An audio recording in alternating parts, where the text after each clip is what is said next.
রাজধানীর সোহরাওয়ার্দী উদ্যানে মোনাজাতের মধ্য দিয়ে শেষ হলো মার্চ ফর গাজা কর্মসূচি। ফিলিস্তিনের স্বাধীনতা শান্তি কামনায় করা এই বিশেষ মোনাজাতে অংশ নেওয়া মানুষের চোখে ছিল অশ্রু। শনিবার বিকেল 4:45টার দিকে মোনাজাত শুরু হয়ে শেষ হয় 4টার দিকে। মোনাজাত করেন জাতীয় মসজিদ বাইতুল মোকাররমের খতিব মুফতি আব্দুল খালেক। মোনাজাতে বলা হয়, ইসরায়েল ফিলিস্তিনে যে নৃশংসতা চালাচ্ছে তা মানবতার উপর চরম আঘাত। আমরা আল্লাহর কাছে প্রার্থনা করছি যেন তিনি নির্যাতিত মুসলমানদের রক্ষা করেন এবং ফিলিস্তিনকে স্বাধীনতার আলো দেখান। মোনাজাতে অংশ নেওয়া লাখো মানুষের চোখে ছিল অশ্রু। ইসরায়েলি বাহিনীর অব্যাহত হামলা, শিশু ও নারীদের মৃত্যু, ধ্বংসস্তূপে পরিণত হওয়া গাজা উপত্যকার করুণ বাস্তবতার হৃদয় নিয়ে মানুষ প্রার্থনা করেন শান্তির জন্য।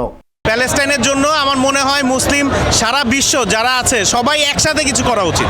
আরব বিশ্বগুলো যদি আরও কঠিনভাবে আপনার হচ্ছে যে এটা দমন না করে, আমাদের এই যে যারা আপনার প্যালেস্টাইনে আপনার শিশুরা নিহত হচ্ছে, সাধারণ মানুষ নিহত হচ্ছে, এর প্রতিবাদে এইটা সামান্য, এটা কিছুই না। আমাদের পুরো মুসলিম বিশ্বর উচিত হচ্ছে যে এটা কঠিনভাবে এটা পদক্ষেপ নেওয়া, যাতে হচ্ছে যে এটা দমন করা যায়। জাতিসংঘ কিসের জন্য দিছে?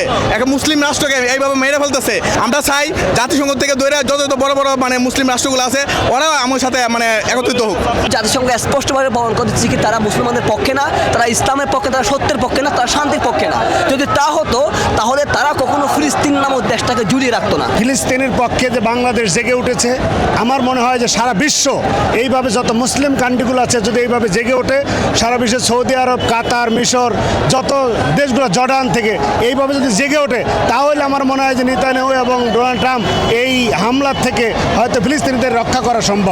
লক্ষ লক্ষ মানুষের জনসমাগম, এই জনসমাগম একটা স্পষ্ট বার্তা, ফিলিস্তিনে গাজায় যে বর্বরচিত হত্যাকাণ্ড এর প্রতিবাদ স্বরূপ আজকে সারা বাংলাদেশ নয়, সারা পৃথিবীতে, সারা বিশ্বের মানুষ আজকে এর প্রতিবাদ স্বরূপ রাস্তায় নেমে এসেছে।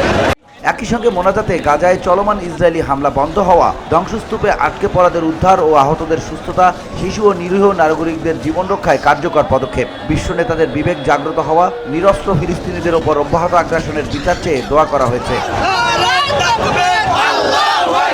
এর আগে বিকেল 3:15টার দিকে বিখ্যাত কারি আহমদ বিন ইউসুফের কোরআন তেলাওয়াতের মাধ্যমে এই কর্মসূচি আনুষ্ঠানিকভাবে শুরু হয়। প্যালেস্টাইন সলিডারিটি মুভমেন্ট বাংলাদেশের আয়োজনে এতে সভাপতিত্ব করেন জাতীয় মসজিদ বাইতুল মোকাররমের খতিব মুফতি আব্দুল মালেক।